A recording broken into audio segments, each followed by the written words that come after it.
The 4th of July was supposed to feel alive. It was supposed to feel safe.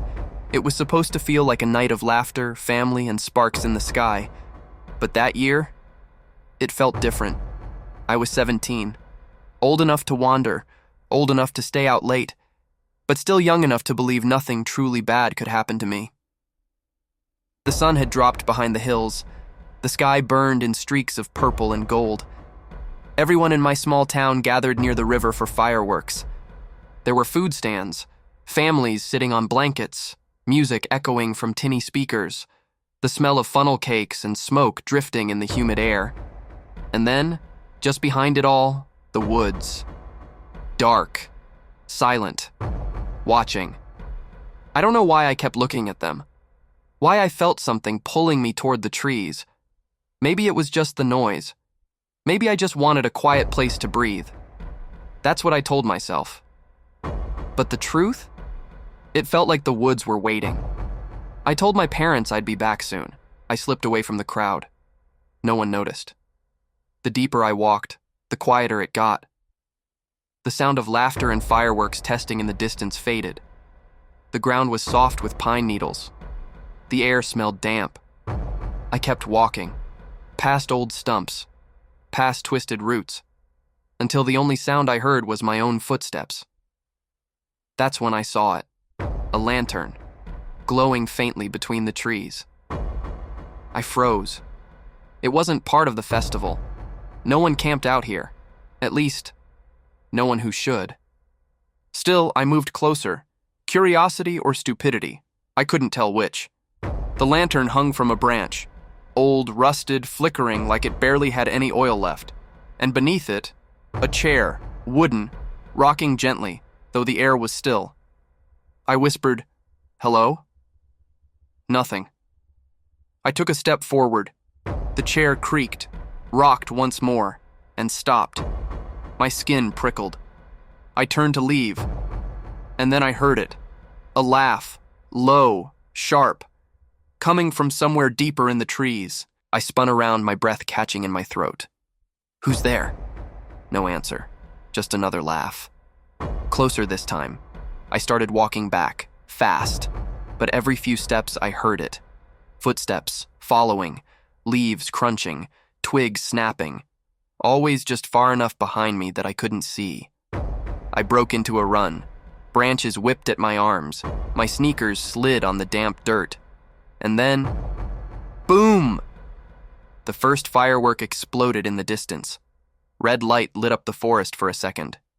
And in that flash, I saw him, a man, tall, standing between the trees, his face hidden by a mask, white, blank, expressionless.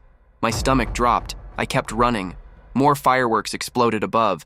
Each burst lit the woods like a strobe. Every time, he was closer. One flash, 20 feet back. Next flash, 10 feet, next flash. I swear he was right behind me. My chest burned. My lungs screamed for air.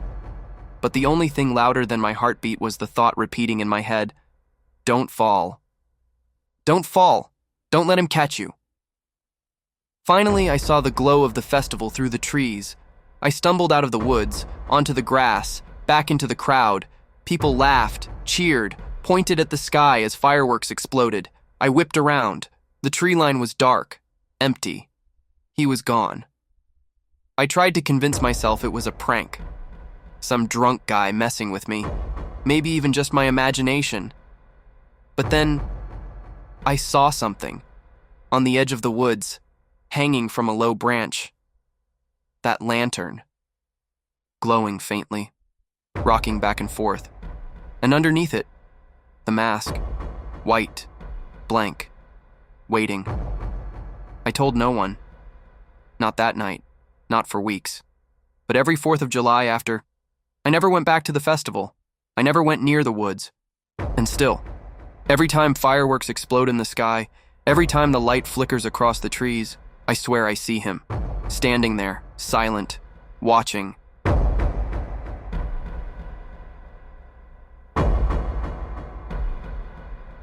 The 4th of July had always been my favorite night of the year. Barbecues, laughter, the sky torn open with sparks of color. But that year changed everything. It started when my friend Caleb had an idea. He always had ideas, most of them bad. "Forget the festival by the river," he said. "Let's go somewhere better, somewhere no one else goes." I asked where. He grinned. "The old house on Riverbend Road." Everyone in town knew it, or thought they did. A place whispered about but never visited. A farmhouse left to rot after its owners disappeared in the 1970s. Some said they ran off. Some said they were murdered. And others said they never left. There were 4 of us. Me, Caleb, Jenna, and Ryan. We piled into Ryan's truck, coolers in the back, sparklers and cheap fireworks stuffed under the seats, the smell of gasoline heavy in the warm July air. We drove past the festival, past the river, past the noise and safety of town. The road grew darker, quieter, houses disappeared, streetlights vanished, and finally, there it was, the house. It stood at the end of a long dirt drive, 2 stories, paint peeling like old skin, windows black and hollow, the roof sagged, the porch leaned. It looked less like a home, and more like a warning. Caleb jumped out first. "Perfect spot, right? No one's gonna bother us out here." Jenna hesitated. "Feels wrong." Ryan smirked. "Don't tell me you believe the stories." But I could see it in her face. She did, and honestly, so did I. Still, we carried the coolers inside.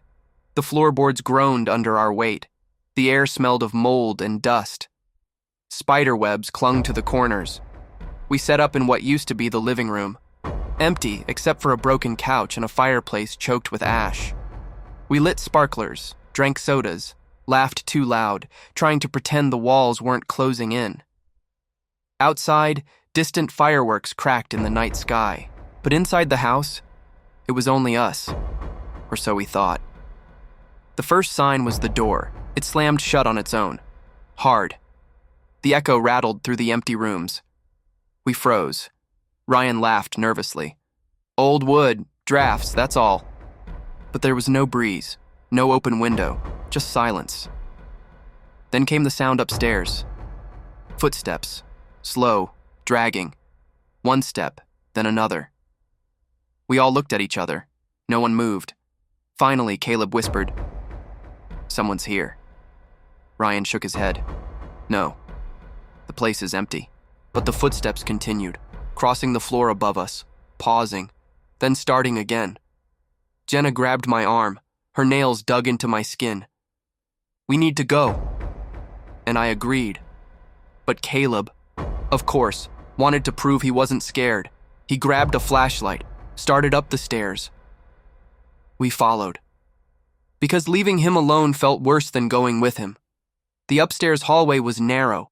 The wallpaper curled off the walls like dead leaves. The air was colder. We checked each room. Empty bedrooms. Broken furniture. Shards of glass glittering on the floor.